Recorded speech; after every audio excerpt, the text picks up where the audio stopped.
محترم ناظرین، حضرت ابراہیم علیہ السلام کے ایک بیٹے جن کا نام مدین تھا، انہی کی طرف منسوب ایک قبیلہ مدین کے نام سے موجودہ اردن کی حدود میں واقع پیارے دوستو، جہاں حضرت شعیب علیہ السلام کو بھیجا گیا تھا۔ ان کا تذکرہ بائبل میں جیتھرو کے نام سے آیا ہے۔ پیارے دوستو، اس قوم میں بت پرستی، مشرکانہ رسم و رواج کے علاوہ ایک بہت بڑی خرابی یہ تھی کہ یہ قوم ناپ تول میں انتہائی خیانت سے کام لیتی تھی۔ حالانکہ اللہ تبارک و تعالی نے انہیں رزق کی فراوانی، سرسبز اور شادابی دولت کی فراوانی اور باغات کی کثرت جیسی نعمتیں عطا کی تھیں۔ اہل مدین جو کہ عربی باشندے تھے اور مدین میں رہتے تھے۔ مدین شام کے اطراف میں ارض مان کے نزدیک ہے، جو حجاز سے متصل اور بحیرہ قوم لوط بحیرہ مردار کے قریب ہے۔ پیارے دوستو، المنتظم فی تاریخ کے مطابق اب مان اردن میں ہے اور بحیرہ مردار کے قریب نہیں، بلکہ سعودی عرب میں خلیج عقبہ اور بحیرہ احمر کے ساتھ واقع ہے۔ اہل مدین کا زمانہ قوم لوط سے کچھ مدت بعد کا ہے۔ پیارے دوستو، حضرت شعیب علیہ السلام بالاتفاق اللہ کے نبی تھے، جبکہ حضرت موسیٰ علیہ السلام کے خسر حضرت شعیب علیہ السلام کے بارے میں اختلاف ہے کہ وہ نبی تھے یا نہیں تھے۔ بعض نے ان کو بھی اللہ کے نبیوں میں شمار کیا ہے اور بعض نے دونوں کو ایک ہی شخصیت بھی لکھا ہے۔ حضرت شعیب علیہ السلام، جس کا تذکرہ قرآن مجید برہان الرشید میں ہے، ان کو خطیب الانبیاء بھی کہا جاتا ہے، کیونکہ آپ قوم کو ایمان کی دعوت دیتے ہوئے فصاحت و بلاغت اور اعلیٰ عبارت سے کام لیتے تھے۔ مدین کے لوگ کافر تھے، زیزنی کرتے تھے اور مسافروں میں دہشت پھیلاتے تھے اور بتوں کو پوجتے تھے، اور ایک قسم کا ایک درخت تھا اس کو پوجتے تھے اور ارد گرد درختوں کا جھنڈ تھا۔ اس کے علاوہ بھی ان میں بہت سی سماجی برائیاں تھیں۔ پیارے دوستو، وہ لین دین کا معاملہ درست نہ رکھتے اور ناپ تول میں کمی کیا کرتے تھے۔ لیتے وقت بڑے باٹوں اور دیتے وقت چھوٹے باٹوں کا استعمال ان میں عام تھا۔ اللہ پاک نے ان میں سے ایک شخصیت یعنی حضرت شعیب علیہ السلام کو منصب رسالت پر فائز کیا۔ آپ نے انہیں وحدہ لا شریک کی دعوت دی اور ان کو برے کاموں سے منع فرمایا۔ کچھ لوگ ان پر ایمان لائے، لیکن اکثریت نے کفر کا راستہ اختیار کیا۔ ارشاد باری تعالیٰ ہے، اور مدین کی طرف ان کے بھائی شعیب کو بھیجا تو انہوں نے کہا کہ اے میری قوم، اللہ ہی کی عبادت کرو، اس کے سوا تمہارا کوئی معبود نہیں۔ تمہارے پاس تمہارے پروردگار کی طرف سے نشانی آ چکی ہے، لہذا تم ناپ تول پورا کیا کرو اور لوگوں کو چیزیں کم نہ دیا کرو، اور زمین میں اصلاح کے بعد خرابی نہ کیا کرو۔ آپ نے انہیں عدل کا حکم دیا اور ظلم سے منع فرمایا۔ اگر تم صاحب ایمان ہو تو سمجھ لو یہ بات تمہارے حق میں بہتر ہے، اور فرمایا کہ ہر راستے میں مت بیٹھا کرو کہ لوگوں کو ڈراتے رہو، یعنی ہر راستے میں بیٹھ کر لوگوں کو پریشان مت کرو، کیونکہ وہ غنڈہ گردی کرتے اور دہشت پھیلاتے تھے۔ پیارے دوستو، تفسیر ابن کثیر کے مطابق سب سے پہلے ان لوگوں نے ہی ٹیکس کا ظالمانہ طریقہ ایجاد کیا اور وہ لوگوں کے مالوں کا 10واں حصہ وصول کیا کرتے تھے۔ اس طرح حضرت شعیب علیہ السلام نے انہیں نہ صرف دنیاوی راستے رکنے بلکہ دین کی راہ میں رکاوٹ بننے سے بھی منع فرمایا۔ حضرت شعیب علیہ السلام نے انہیں نصیحت کرتے ہوئے اللہ پاک کی نعمت یاد دلائی کہ ان کی تعداد کم تھی، اللہ نے زیادہ کر دی، اور تنبیہ فرمائی کہ اگر وہ آپ کی ہدایت کی پیروی نہ کریں تو ان پر اللہ تبارک و تعالیٰ کا عذاب نازل ہو جائے گا، اور فرمایا ناپ اور تول میں کمی نہ کیا کرو، میں تم کو آسودہ حال دیکھتا ہوں، اور اگر تم ایمان نہ لاؤ گے تو مجھے تمہارے بارے میں ایک ایسے دن کے عذاب کا خوف ہے جو تمہیں گھیر لے گا۔ پیارے دوستو، یعنی اپنے غلط کاموں کو جاری نہ رکھو، ورنہ اللہ تبارک و تعالیٰ تمہارے مالوں کی برکت ختم کر دے گا اور تمہیں مفلس کر دے گا اور تمہاری دولت چھین لے گا۔ اس کے علاوہ آخرت کا عذاب بھی آنے والا ہے، اور جس کو دنیا میں بھی سزا ملے گی اور آخرت میں بھی عذاب بھگتنا پڑے گا، وہی اصل خسارے سے دوچار ہوگا۔ انہوں نے اپنی قوم کو سمجھایا کہ اللہ تبارک و تعالیٰ کا دیا ہوا نفع ہی تمہارے لیے کافی ہے اور بہتر ہے۔ ناجائز طریقے سے مال حاصل کرنے کے بجائے رزق حلال کماؤ اور کھاؤ، کیونکہ اسی میں برکت ہے۔ ان تمام نصیحتوں اور خیر خواہیوں کے بدلے قوم نے اکھڑ پن کا مظاہرہ کیا اور ان کا مذاق اڑاتے ہوئے کہا، اے شعیب، کیا تمہاری نماز تمہیں یہ سکھاتی ہے کہ جن کو ہمارے باپ دادا پوجتے آئے ہیں ہم ان کو ترک کر دیں یا اپنے مال میں جو تصرف کرنا چاہیں نہ کریں؟ تم تو بڑے نرم دل اور راست باز ہو۔ یعنی انہوں نے حضرت شعیب علیہ السلام کا مذاق اڑاتے ہوئے کہا کہ آپ کو نماز یہ حکم دیتی ہے کہ آپ ہم پر پابندیاں عائد کریں اور آباؤ اجداد کے دین سے ہٹ جائیں، یعنی بت پرستی چھوڑ دیں، لیکن ہمیں تو ان معاملات میں کوئی خرابی نظر نہیں آتی۔ اور پھر کہا کہ حقیقت یہ ہے کہ صرف آپ ہی عقل مند اور سمجھدار ہیں، اور یہ بات ان کافروں نے مذاقاً کہی۔ پیارے دوستو، حضرت شعیب علیہ السلام نے کہا، اے میری قوم، دیکھو تو اگر میں اپنے پروردگار کی طرف سے دلیل روشن پر ہوں اور اس نے اپنے ہاں مجھے بہترین روزی دی تو کیا میں اس کے خلاف کروں گا؟ اور میں نہیں چاہتا کہ جس امر سے تمہیں منع کروں خود وہی کرنے لگوں۔ میں تو جہاں تک ہو سکے تمہارے معاملات کی اصلاح چاہتا ہوں، اور اس بارے میں توفیق کا ملنا اللہ ہی کا فضل ہے۔ میں اسی پر بھروسہ رکھتا ہوں اور اس کی طرف رجوع کرتا ہوں۔ یہ دعوت حق کے لیے نرم الفاظ استعمال کرنے کا اسلوب ہے، لیکن اس میں حق بالکل واضح کر دیا گیا ہے۔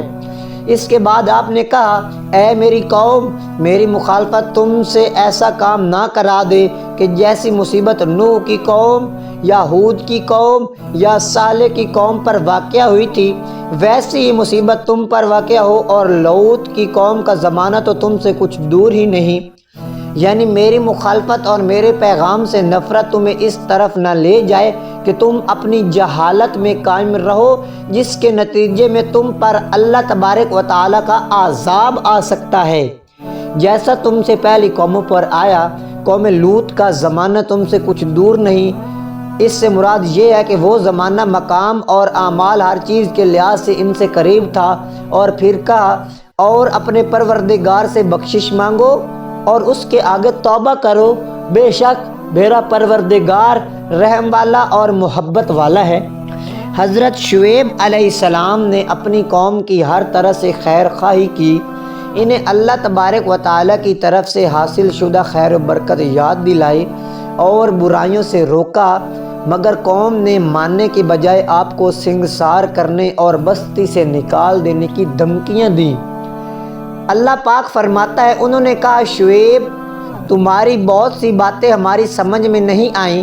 ہم دیکھتے ہیں کہ تم ہم میں کمزور بھی ہو، اور اگر تمہاری قوم والے نہ ہوتے تو ہم تم کو سنگسار کر دیتے، اور تم ہم پر کسی طرح بھی غالب نہیں ہو۔ یہ ان کے شدید کفر و عناد کا اظہار ہے کہ انہوں نے کہا کہ ہمیں تمہاری باتیں سمجھ میں نہیں آتی، کیونکہ وہ ہمیں پسند نہیں اور نہ ہی ہم انہیں سننا چاہتے ہیں۔ اور وہ کہتے کہ جس چیز کی طرف تم ہمیں بلاتے ہو اس سے ہمارے دل پردے میں ہے اور ہمارے کان میں بوجھ یعنی بہرا پن ہے۔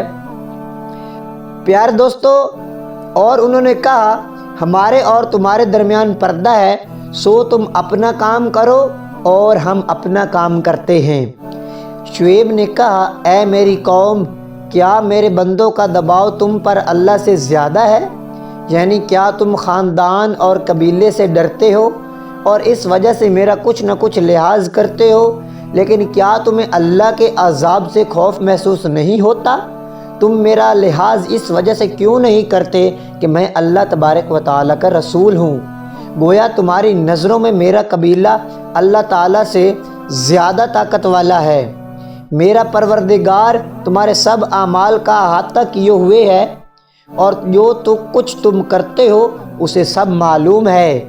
برادران ملت، تم اپنی جگہ کام کیے جاؤ، میں اپنی جگہ کام کیے جاتا ہوں۔ تمہیں ان قریب معلوم ہو جائے گا کہ رسوا کرنے والا عذاب کس پر آتا ہے اور جھوٹا کون ہے، اور تم بھی انکار کرو اور میں بھی تمہارے ساتھ انتظار کرتا ہوں۔ اس میں سخت تو وعید ہے کہ اگر وہ باز نہ آئے تو اس کا نتیجہ جلد ہی سامنے آ جائے گا اور معلوم ہو جائے گا کہ کس پر تباہی نازل ہوگی۔ قوم کے سرداروں نے حضرت شعیب علیہ السلام کو بہت دھمکیاں دیں اور مومنوں کو تلقین کی کہ وہ اپنے پرانے مذہب پر واپس آ جائیں، لیکن جب مومن ڈٹے رہے تو قوم کی زیادتیاں اور بھی بڑھ گئیں۔ تب حضرت شعیب علیہ السلام نے دعا فرمائی، اے پروردگار، ہم میں اور ہماری قوم میں انصاف کے ساتھ فیصلہ کر دے، اور تو سب سے بہتر فیصلہ کرنے والا ہے۔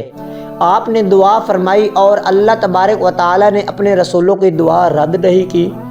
جب وہ منکرین اور مخالفین کے خلاف دعا فرمائیں، قوم کے سردار اب بھی باز نہ آئے اور کہنے لگے، لوگو، اگر تم نے شعیب کی پیروی کی تو بے شک تم خسارے میں پڑ گئے۔